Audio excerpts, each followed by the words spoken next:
तुम्ही पाहत आहात आपलं मलकापूर न्यूज। संभाजीनगरमध्ये आम्हाला असं कळतंय एका नेत्याच्या ड्रायव्हरच्या नावाली 150 कोटी रुपयाची जमीन एका घराण्याने त्या ठिकाणी दान करून टाकली। म्हणजे बघा ड्रायव्हरचा कारभार किती मोठा माणूस असेल तो ड्रायव्हर एका नेत्याचा की 150 कोटी रुपयाची जमीन अशीच त्या ड्रायव्हरला त्या ठिकाणी देऊन दिली। त्याच्याच बरोबर छत्रपती संभाजीनगरमध्ये एमआयडीसी मध्ये सुद्धा 5 एकर भूखंड जो होता तो परिवारातल्या काही लोकांना मिळावा यासाठी नेत्यांनी प्रयत्न केला आणि तो मिळाला सुद्धा।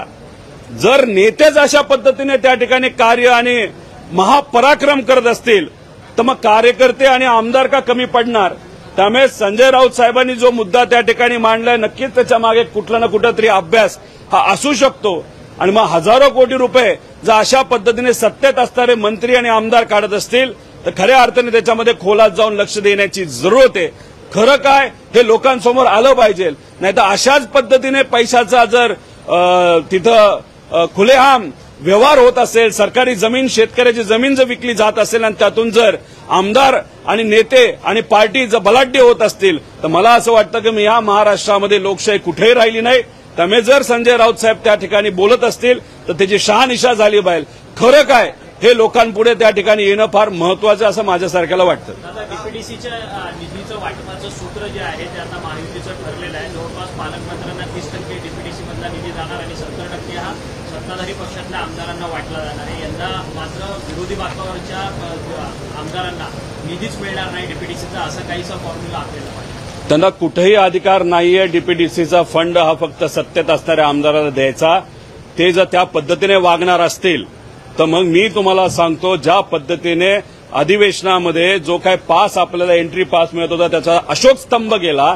म्हणजे कुठेतरी संविधानाला फटका देण्याचा प्रयत्न सरकार त्या ठिकाणी करते। तसंच डीपीडीसीच्या बाबतीत जर निधी हा समान पद्धतीने सर्व आमदारांना सर्व लोकप्रतिनिधींना जर दिला गेला नाही तर मग कुठेतरी संविधानाचा आणि जो काही न्यायाचा असतो आणि लोकप्रतिनिधीचा जो मान सन्मान त्या ठिकाणी मिळाला पाहिजे। कुठलाही पक्ष न बघता फक्त लोकांनी त्याला निवडून दिले हे बघून त्या ठिकाणी निधी दिला पाहिजे।